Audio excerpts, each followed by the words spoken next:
कर्ण पिशाचनी। बनारस, गंगा और घाटों का शहर, यहीं रहती थी अंजलि, एक भोली भाली सिंपल सी लड़की। बचपन से ही वो बनारस की गलियों में पली बड़ी थी। उसके पापा एक पंडित थे और माँ एक हाउसवाइफ। साधारण सा परिवार था उनका, पर सब बहुत खुशहाल था। और फिर उनके परिवार को किसी की ऐसी नजर लगी कि उनका सब कुछ बर्बाद हो गया। अंजलि को हाल ही में एक बैंक में कैशियर की जॉब मिली थी और अब उसके मम्मी पापा उसके पीछे पड़े थे कि वो बस जल्दी से शादी कर ले। वहीं अंजलि को शादी करने की कोई जल्दी नहीं थी। वो अभी कुछ साल काम करके पैसे कमाना चाहती थी, पर उसके मम्मी पापा कहते थे कि अभी लड़का देखना शुरू करेंगे, तब अगले 3-4 सालों में उसकी शादी होगी। इसी बीच अंजलि के लिए लखनऊ के एक बड़े घर से एक रिश्ता भी आया था। अंजलि को बहुत मनाने के बाद आखिरकार वो उस लड़के से मिलने के लिए तैयार हो गई। 2 दिन बाद उनके घर की पतली गली में पहली बार एक लंबी काली गाड़ी आई और अंजलि के घर के सामने आकर रुक गई। गाड़ी से उतरा एक बहुत ही हैंडसम और जवान लड़का, आदित्य। आदित्य की माँ भी उसके साथ थी। आदित्य एक बहुत ही चार्मिंग लड़का था। एक नजर में ही अंजलि को आदित्य बहुत पसंद आ गया था। दोनों परिवारों में थोड़ी देर बातें हुई, फिर दोनों को अकेले में बात करने को कहा गया।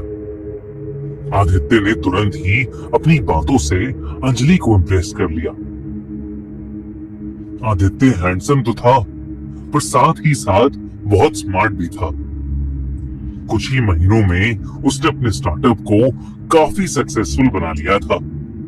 दोनों ने अपने फोन नंबर्स एक्सचेंज किए और थोड़ी देर बाद आदित्य और उसकी माँ वापस लखनऊ चले गए। अंजलि ने शर्माते हुए अपने मम्मी पापा को बताया कि उसे आदित्य बहुत पसंद आया, पर हाँ बोलने से पहले वो आदित्य से थोड़ी और बातें करके श्योर होना चाहती है। लेकिन अंजलि कहाँ जानती थी कि ये एक हाँ शायद उसकी जिंदगी तबाह कर देगा। अंजलि और आदित्य कई घंटों तक फोन पर बातें किया करते थे। अंजलि दिन ब दिन आदित्य से शादी करने का मन पक्का करती जा रही थी, पर उसी दौरान उसके साथ कुछ अजीब चीजें होनी शुरू हो गई थी। उसे आए दिन चोट लग जाती थी। एक शाम वो आदित्य से बात करते करते सब्जियां काट रही थी, जब अचानक से उसका अंगूठा बुरी तरह से कट गया। अगले ही दिन ऑफिस में बैठे बैठे अचानक से उसका पैर मुड़ गया। हद तो तब हो गई जब कुछ दिनों बाद वो रोज की तरह अपने ऑफिस में काम कर रही थी। उसे प्यास लगी तो वो अपनी डेस्क से उठी, पर जैसे ही वो डेस्क से उठकर आगे बढ़ी, उसकी डेस्क के ऊपर सीलिंग फैन आकर नीचे गिर गया। अंजलि की उस दिन जान जाते जाते बची थी। अगर वो 2 सेकंड पहले ना उठती तो वो पंखा उसके सर पर गिर जाता। डरी सहमी अंजलि को उस दिन उसके मैनेजर ने जल्दी छुट्टी दे दी। उस शाम जब वो घर वापस आई तो देखा कि घर में अंधेरा है। उसे लगा कि शायद लाइट फिर से चली गई है। उसके लिए ये एक आम बात थी। उसने अपने फोन की लाइट ऑन की और अपने कमरे में कपड़े चेंज करने के लिए चली गई। बाहर आकर उसने अपनी मम्मी पापा को आवाज लगाई, पर किसी ने जवाब नहीं दिया। जब वो किचन में गई तो अंजलि ने देखा उसकी मम्मी अंधेरे में एक कोने में खड़े होकर बस जलती हुई गैस की आग को घूर रही है। अंजलि ये देखकर सहम गई। उसने अपनी मम्मी को पीछे से आवाज लगाई तो मम्मी ने जवाब में कहा, मुझसे दूर रहे।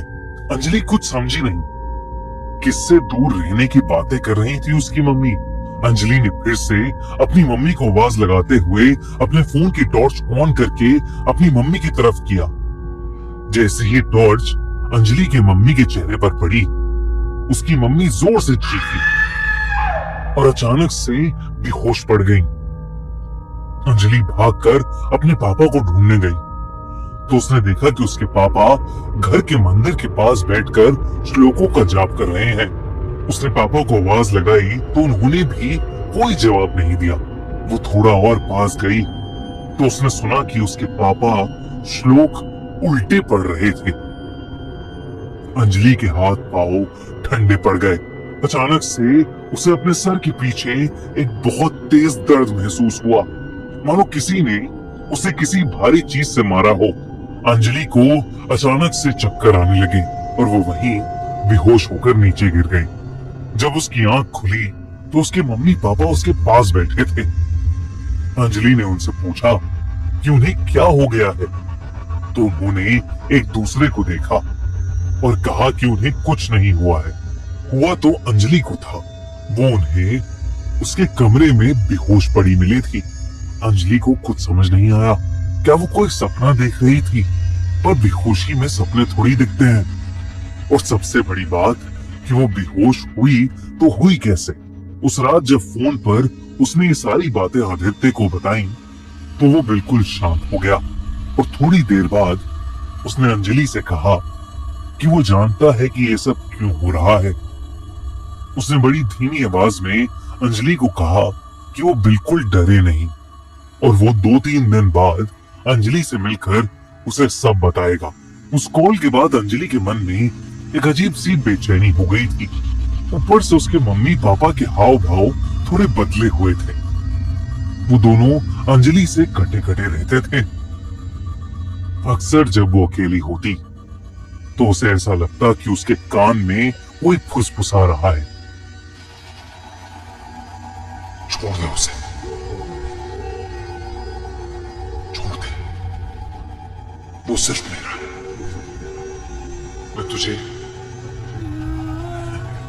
तुझे और तेरे पूरे खानदान को बर्बाद कर दूंगी। जिसे कोई उसे किसी चीज से दूर रहने को कह रहा हो। उन 2 दिनों में अंजलि कुछ नहीं कर पाई। हर घंटे मानो वो खुसफुसाने की आवाजें बढ़ती जा रही थी। जब आदित्य से मिलने का दिन आया तो न जाने क्यों उसने अंजलि को शहर के एक बाहर वाले मंदिर में आधी रात को बुलाया। अंजलि के सर में बहुत तेज दर्द हो रहा था, इसलिए निकलने के कुछ घंटों पहले अंजलि थोड़ी देर जाकर अपने कमरे में लेट गई। लेटे लेटे अंजलि की आंख कब लगी उसे पता ही नहीं चला और तब उसे एक सपना आया। सपने में उसे आदित्य एक जंगल के बीचों बीच अकेला बैठकर आंखें बंद करके अपनी एक पूजा कर रहा था और तभी एक बहुत ही सुंदर सी लड़की उसके पास आई और उसने आदित्य के कान में कुछ बोला और वो सुनते ही आदित्य की आंखें खुल गईं। आदित्य उठा और चुपचाप उस औरत के पीछे पीछे चलने लगा। ऐसा लग रहा था कि जैसे उस औरत ने आदित्य को अपने वश में कर लिया हो। धीरे धीरे उस औरत का चेहरा एकदम लाल हो गया, आंखें पीली और दांत नुकीले। वो औरत हवा में उड़ने लगी। आज तक ऐसा भयानक रूप अंजलि ने पहले कभी नहीं देखा था। एकदम से अंजलि को लगा कि उस औरत का ध्यान आदित्य से हटकर उस पर आ गया है और उस औरत को समझ आ रहा है कि अंजलि उन्हें देख पा रही है। तभी वो भयानक औरत अंजलि की तरफ पलटी और उस पर जोर से चीखी। घबराहट के मारे अंजलि की नींद टूट गई और वो उठकर बैठ गई। उसने घड़ी में देखा तो आदित्य से मिलने का समय हो चुका था। इससे पहले कि अंजलि अपने सपने के बारे में कुछ सोचती, अंजलि को अपने घर के ड्राइंग रूम से अपनी माँ की एक जोर की चीख सुनाई दी। अंजलि के साथ आगे क्या होने वाला था? आदित्य एक्चुअली में है कौन? और वो भयानक औरत जो उसे सपने में दिखी, क्या वो एक गंड पिशाचनी है?